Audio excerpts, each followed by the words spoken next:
इस मूवी की स्टार्टिंग में हम लोग देखते हैं एक मिनी ट्रक ड्राइवर को, जिसके ट्रक से हिरण का एक्सीडेंट हो जाता है। लेकिन हैरानी वाली बात ये थी कि इतना बुरा एक्सीडेंट होने के बावजूद वो हिरण मरता नहीं है, वो खड़ा हो जाता है। उसकी आंखों का रंग बदल चुका था और अब वो बिल्कुल भी नॉर्मल नहीं लग रहा था। ये वहाँ फैले ज़ोंबी वायरस की वजह से ज़ोंबी बन चुका था। इसके बाद हम लोग देखते हैं इस आदमी को, जिसका नाम है सेओक। ये कंपनी का फंड मैनेजर है और ये काम में कुछ ज्यादा ही बिजी रहता है, जिसकी वजह से इसका डाइवोर्स भी हो चुका है। यहाँ पर हम लोग देखते हैं कि वो अपनी पत्नी से अपनी बच्ची की कस्टडी के लिए लड़ाई कर रहा था। सेओक की बेटी का नाम सुआन है और आज उसका बर्थडे है, इसलिए सेओक उसके लिए सरप्राइज गिफ्ट लेकर जाता है। लेकिन सुआन उस गिफ्ट को खोलती है तो वो उसे देखकर बिल्कुल भी खुश नहीं होती, क्योंकि उसके पिता ने जो गिफ्ट अब की बार दिया है वैसा ही गिफ्ट उन्होंने पिछली बार भी दिया था। सेओक अपने काम में इतना ज्यादा बिजी रहता है कि उसे इस बात का ध्यान ही नहीं था कि वो अपनी बेटी को वही गिफ्ट दोबारा से दे रहा है, इसलिए वो शर्मिंदा भी होता है। सुआन अपने डैडी से कहती है कि मुझे मॉम से मिलना है। सुआन का बर्थडे था, इसलिए सेओक उसकी माँ के पास जाने के लिए मान जाता है। अगले दिन हम लोग रेलवे स्टेशन को देखते हैं, जहाँ ट्रेन बुसान जाने के लिए लगी होती है। वो अपनी बेटी के साथ इसी ट्रेन में बैठता है। इस ट्रेन में काफी लोग थे, जिसमें एक बेसबॉल टीम के कई सारे प्लेयर्स थे। इसी टीम में योगगुक नाम का लड़का रहता है, जिसकी गर्लफ्रेंड जिन्ही उनकी टीम की चीयरलीडर है। इसके अलावा इस ट्रेन में 2 बड़ी बहनें भी रहती हैं और एक गरीब होमलेस आदमी भी इसी ट्रेन में रहता है। ये आदमी थोड़ा सनकी था। जब इस आदमी से टिकट के बारे में पूछा जाता है तो यह कहता है कि सभी लोग मरने वाले हैं। जब ट्रेन चलने वाली होती है तभी उस ट्रेन में एक ऐसी लड़की घुस जाती है जिसके पैर पर किसी ने काटा था। सेओक के पास उसके असिस्टेंट का कॉल आता है और वो बताता है कि पूरे शहर में दंगे हो रहे हैं। जब वे ट्रेन में न्यूज देखते हैं तो ये पता चलता है कि पूरे शहर में भगदड़ मच चुकी है। लेकिन यहाँ सभी लोगों को ये नहीं मालूम था कि पूरे शहर में ज़ोंबी वायरस फैल चुका है और लोग ज़ोंबी बनते जा रहे हैं। सेओक ध्यान देता है कि उसकी बेटी गायब है, तो वो अपनी बेटी को ढूंढने के लिए चल देता है। वहीं दूसरी तरफ वो लड़की जिसके पैर पर किसी ने काटा था, अब वो ज़ोंबी बन चुकी है और वो ट्रेन अटेंडेंट को भी काट लेती है। और तो और वो लड़की बेसबॉल टीम के कुछ प्लेयर्स को भी काट लेती है। इसके अलावा वो अटेंडेंट भी अब ज़ोंबी बन जाती है और अब ये सभी लोग बाकी लोगों को काट लेते हैं। पूरी ट्रेन में एकदम से भगदड़ मच जाती है। लगभग पूरी बेसबॉल टीम ज़ोंबी में बदल जाती है। जो भी सामने आता उसे ये ज़ोंबी काट लेते और वो भी ज़ोंबी में बदल जाता। बचे लोग एक कोच से दूसरे कोच में भाग रहे थे। वहीं दूसरी तरफ सेओक अपनी बेटी को अभी भी ढूंढ रहा था। वो अपनी बेटी को ढूंढते हुए दूसरे डिब्बे में पहुंच जाता है, जहां के सभी लोग ज़ोंबी में बदल चुके हैं। जैसे ही ज़ोंबी सेओक को देखते हैं वे उसके पीछे दौड़ने लग जाते हैं। तभी पीछे से सुआन अपने पिता को बुलाती है। सेओक अपनी बेटी सुआन को लेकर वहां से भाग जाता है और उसके पीछे बहुत सारे ज़ोंबी पड़ जाते हैं। वो किसी तरह अपनी बेटी को लेकर एक ऐसे कोच में पहुंचता है जहां के सभी लोग अभी सही सलामत हैं। वहां पहुंचकर वो जल्दी से गेट बंद कर देता है।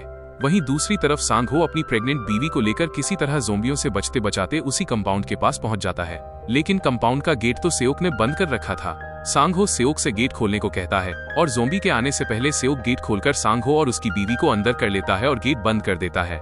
थोड़ी देर बाद ट्रेन में एक अनाउंसमेंट होती है कि ट्रेन अगले स्टेशन पर नहीं रुकेगी। तभी एक आदमी कैप्टन से बोलता है कि हमें अगले स्टेशन पर रुकना चाहिए, वरना हम सब मारे जाएंगे। लेकिन ट्रेन के कैप्टन को अगले स्टेशन पर रुकने के ऑर्डर नहीं थे।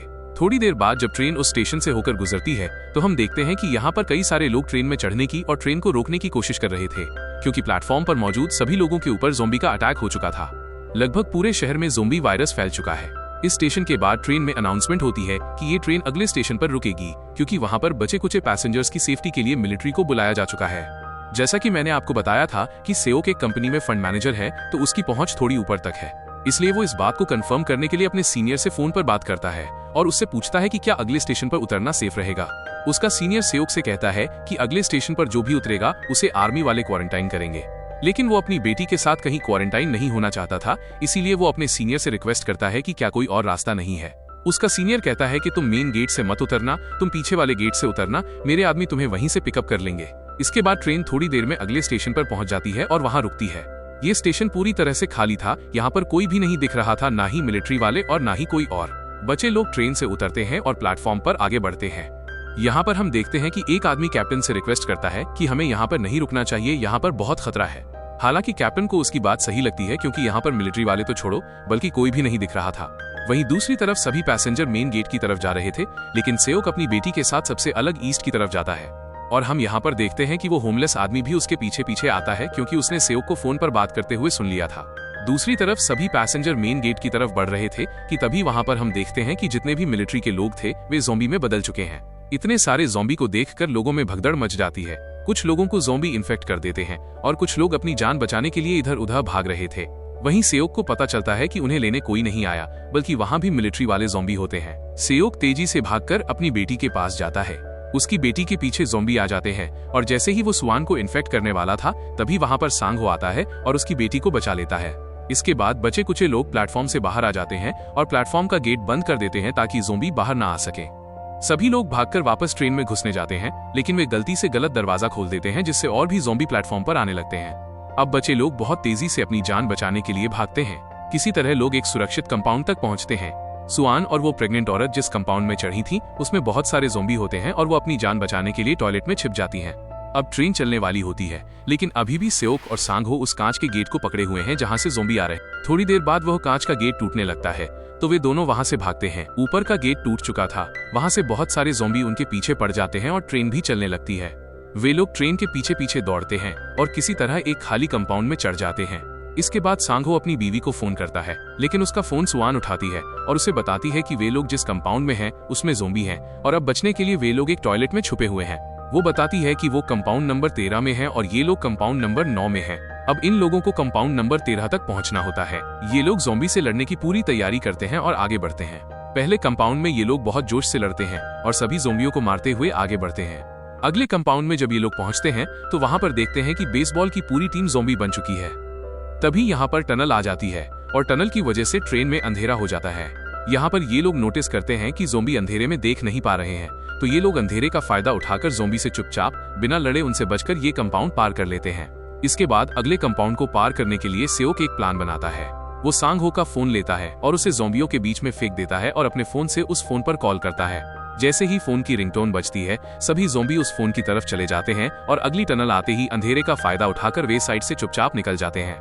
अब सेओक अपनी बेटी से मिलकर बहुत खुश होता है और सांगहो अपनी बीवी से मिलकर खुश होता है। लेकिन जब तक ये लोग बाकी लोगों के पास जाते, उससे पहले टनल खत्म हो जाती है और ज़ॉम्बी इन्हें देखने वाले ही होते हैं। उससे पहले ये लोग टॉयलेट में छिप जाते हैं। इसके बाद ये लोग प्लान बनाते हैं कि अगली टनल 3 मिनट बाद आएगी और हमें अंधेरे का फायदा उठाकर किसी भी तरह ये कंपाउंड पार करना होगा। इसके बाद वो बेसबॉल टीम का लड़का अपने दोस्त को फोन करता है और बोलता है कि हम लोग आ रहे हैं, तुम लोग कंपाउंड का दरवाजा खोलकर रखना। वहीं योंगसुक नाम का आदमी गेट खोलने से मना करता है। वो बोलता है कि इसकी क्या गारंटी है कि वे लोग संक्रमित नहीं हुए हैं। अगर वे लोग संक्रमित हो गए हैं तो वे हमें भी ज़ॉम्बी बना देंगे। उस आदमी की बात बाकी लोगों को सही लगती है और वे लोग गेट खोलने से मना कर देते हैं। वहीं दूसरी तरफ जैसे ही टनल आती है और अंधेरा होता है, ये लोग अंधेरे का फायदा उठाकर कंपाउंड पार कर रहे होते हैं। लेकिन जब तक ये सभी लोग कंपाउंड पार करते हैं, टनल खत्म हो जाती है और ज़ॉम्बी इनकी तरफ आते हैं। सेओक और सांगहो ज़ॉम्बियों को रोके रखते हैं। दूसरी तरफ वो लड़का दूसरे कंपाउंड का गेट खुलवाने की कोशिश कर रहा था, लेकिन कोई भी गेट खोलने को राजी नहीं था। अंत में वे किसी तरह उस गेट को तोड़कर उस कंपाउंड में घुस जाते हैं और बाकी लोग भी अंदर चले जाते हैं। लेकिन उन सभी की जान बचाने के लिए सांगहो अपनी जान की परवाह नहीं करता। वो ज़ॉम्बियों को रोके रखने के लिए वहीं पर रुक जाता है और सेओक से कहता है, मेरी बीवी का ख्याल रखना। यहाँ पर हम देखते हैं कि सभी ज़ॉम्बी गेट तोड़कर सांगहो को मार डालते हैं। लेकिन यहाँ पर सिर्फ सांगहो ही नहीं, बल्कि उस बूढ़ी औरत को भी ज़ॉम्बी मार डालते हैं। दूसरे कंपाउंड में पहुंचकर सेओक योंगसुक पर काफी गुस्सा करता है। वो योंगसुक से कहता है, अगर तूने गेट सही समय पर खोल दिया होता तो आज सांगहो जिंदा होता। लेकिन योंगसुक उल्टा लोगों को भड़काता है कि ये लोग ज़ॉम्बियों के पास से आए हैं, ये संक्रमित हो सकते हैं, इसलिए इन्हें किसी और कंपाउंड में चले जाना चाहिए। बाकी लोग भी यही कहते हैं कि इन्हें यहाँ से चले जाना चाहिए। इन सभी के जाने के बाद योंगसुक और उसके लोग कंपाउंड का गेट अच्छे से बंद कर देते हैं। यहाँ पर हम देखते हैं कि उस बूढ़ी औरत की बहन, जो अपनी बहन की मौत से दुखी थी, वो जानबूझकर कंपाउंड का गेट खोल देती है। गेट खुलते ही सभी ज़ॉम्बी उस कोच में घुस जाते हैं और योंगसुक और एक अटेंडेंट को छोड़कर सबको मार डालते हैं। तभी हम देखते हैं कि ट्रेन किसी स्टेशन पर जाकर रुक जाती है, क्योंकि ट्रैक पर 2 ट्रेनें आपस में टकरा गई थीं, जिसकी वजह से रास्ता रुका हुआ था। अब आगे बढ़ने के लिए उन्हें दूसरी ट्रेन पर जाना था। वहीं हम देखते हैं कि योंगसुक एक अटेंडेंट के साथ एक टॉयलेट में छुपा हुआ है। योंगसुक अपनी जान बचाने के लिए अटेंडेंट को ज़ॉम्बियों के बीच फेंक देता है और खुद वहां से भाग जाता है। तभी हम देखते हैं कि एक जलती हुई ट्रेन सामने से आती है और वो उनकी ट्रेन से टकरा जाती है, जिसकी वजह से सेओक, वो प्रेग्नेंट औरत और बच्ची ट्रेन के मलबे के नीचे फंस जाते हैं। वहीं दूसरी तरफ हम देखते हैं कि ट्रेन का कैप्टन एक दूसरी ट्रेन के पास पहुंच गया है। कैप्टन ट्रेन से उतरकर योंगसुक की मदद करने के लिए जाता है, लेकिन योंगसुक इतना स्वार्थी था कि वो कैप्टन को भी ज़ॉम्बियों के बीच धकेल देता है। इधर सेओक उन सभी को मलबे से निकालने की कोशिश कर रहा था। तभी ज़ॉम्बी उन पर हमला करते हैं। वो होमलेस आदमी उन सभी ज़ॉम्बियों को अपनी जान पर खेलकर रोके रखता है और सेओक प्रेग्नेंट औरत और बच्ची के साथ बाहर निकल जाता है। लेकिन वो होमलेस आदमी उन सबकी जान बचाने के लिए वहीं शहीद हो जाता है। इसके बाद हम देखते हैं कि सेओक, वो प्रेग्नेंट औरत और बच्ची एक चलती हुई ट्रेन इंजन के पीछे दौड़ रहे हैं। बहुत सारे ज़ोंबी इनका पीछा करते हैं, लेकिन फिर भी ये लोग हिम्मत नहीं हारते और किसी तरह ट्रेन पर चढ़ जाते हैं। लेकिन ज़ोंबी भी हिम्मत नहीं हारते, वे एक दूसरे का हाथ पकड़कर ट्रेन के पीछे लटक जाते हैं, जिसकी वजह से ट्रेन की स्पीड काफी धीमी हो जाती है। सेओक किसी तरह उन ज़ोंबियों को लात मारकर ट्रेन से नीचे गिरा देता है। लेकिन जब सेओक आगे इंजन की तरफ केबिन में जाता है तो वो देखता है कि वहां योंग सुक बैठा है और वो भी संक्रमित हो चुका है। योंग सुक अचानक सेओक पर हमला कर देता है। लड़ाई के दौरान योंग सुक सेओक के हाथ पर काट लेता है। सेओक योंग सुक को ट्रेन से नीचे फेंक देता है, लेकिन उसे पता था कि अब वो भी संक्रमित हो गया है। वो फटाफट उस प्रेग्नेंट औरत और अपनी बेटी को ट्रेन चलाने की कुछ बेसिक बातें बताता है। सेओक अपनी बेटी से कहता है, तुम बुसान उतरने के बाद अपनी माँ के पास चली जाना। सुआन बहुत रो रही होती है, वो अपने पिता से अलग नहीं होना चाहती थी। सेओक भी अपनी बेटी से अलग नहीं होना चाहता था, लेकिन उसे बचाने के लिए उसे खुद को कुर्बान करना ही था। सेओक केबिन से बाहर आ जाता है और खूब रोता है। वो रोते रोते अपनी बेटी के साथ बिताए लम्हों को याद करता है और उन्हीं यादों के साथ हंसते हंसते ट्रेन से नीचे कूद जाता है। इसके बाद हम देखते हैं कि वो ट्रेन बुसान स्टेशन के पास टनल में रुक जाती है। यहाँ ये दोनों ट्रेन से उतरकर आगे बढ़ते हैं। वहाँ मिलिट्री तैनात थी।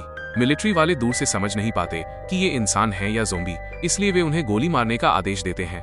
तभी सुआन वही गाना पोएम गाने लगती है जो उसने अपने पिता के लिए तैयार किया था। उसकी आवाज सुनकर मिलिट्री वाले समझ जाते हैं कि ये सुरक्षित इंसान है और वे भागकर उन दोनों को बचा लेते हैं।